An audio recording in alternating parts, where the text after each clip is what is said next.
Hi, I'm Spencer Campbell, and this is Tether. Tether is a journaling game for two players by Adam Baffoni, and in it, you play as two characters separated by a period of time, a generation, in a rural town of some kind. Now, this rural town has something going on underneath the surface, a terror, some sort of horrible abomination or monster or curse or something that terrorizes this town once per generation. You have found a journal that links you and another person in the same town in two different points in time to one another, to the point where you can talk to one another through writing entries into this journal and describe what is this terror, how is it affecting you at your moment in time, and maybe together you can figure out how to overcome this thing. It's wonderful. It's a two-player role-playing game that is devoted to journaling. So you can sit down together and play it at the same table. You could sit down and play it together across a long period of time. You could be on opposite sides of the world and still be playing this game together. I absolutely love the game. How it works is you sit down with your partner, the person that's going to be playing with you, and you spend a little bit of time creating your world, the community, the town that you're going to be members of. And you spend some time answering some questions about that town. Then you spend some time answering some questions about you as people. Who are these characters that exist? Eventually, you have to decide one of you is going to be the character in the past, and one of you is going to be the character in the present.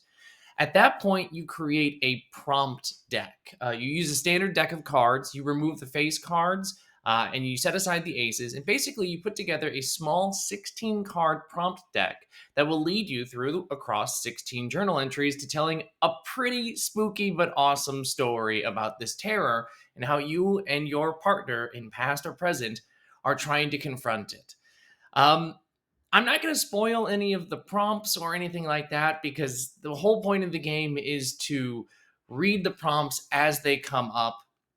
Because there's a whole bunch of different prompts in there, and the deck that you make every time is going to be different, besides the aces of every suit, you're going to get a different experience playing Tether if you play with the same people again and again. If you play with another friend, it will be a different terror. It's going to be different prompts that you write about because it's going to be a different world. You're different characters. The cool thing about this is that Adam gives tons of advice in Tether about how to really capture the idea of like the slow dread of horror or terror. Don't rush into it, right? Don't immediately try to reveal and figure out what the terror is. Allow some time to build up. You've got 16 journal entries, 8 between each of you, that you're going to be writing over a period of time. See how it starts to slowly build. Learn from each other. Read each other's prompts and see how that might inform what's going on in your time period at the time. And time is such a big, cool, fun part about it. You two are separated by one generation, which means there's about 30 years' time between the two of you as you're writing this journal entry. And so you're part of the same town, you're part of the same world. And so part of the world building is creating landmarks and stuff that are similar, things that are different, things that are the same. You'll learn what's changing in the town and past and present as you read these entries, and then eventually get to the point where the terror simply must be addressed. It is, you've learned enough about it, and ideally, you've learned its weakness so that when you get to your final confrontation with it, you can do something about it. Like I said, I'm not going to spoil any of the prompts because I think the game lives by these prompts and they're very fun to read, but they're also very fun to read your partner's responses to them. Everybody's going to read them and interpret them differently, which means this game is just filled with infinite possibilities of creativity from the players. I love it. I can't wait to play it. I'm going to play it with my partner here. We have a journal that we can just leave on like the desk on the living room. We'll just write our entries once a day over a 2-week course. But I can also imagine playing this with my friends around the world and just using like a Google Doc to share our journals.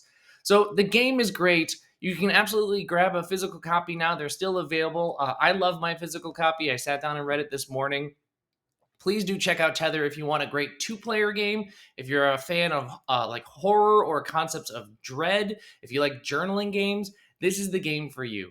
So I hope you enjoyed this talk. I hope you enjoy Tether, and I'll see you next time. Bye.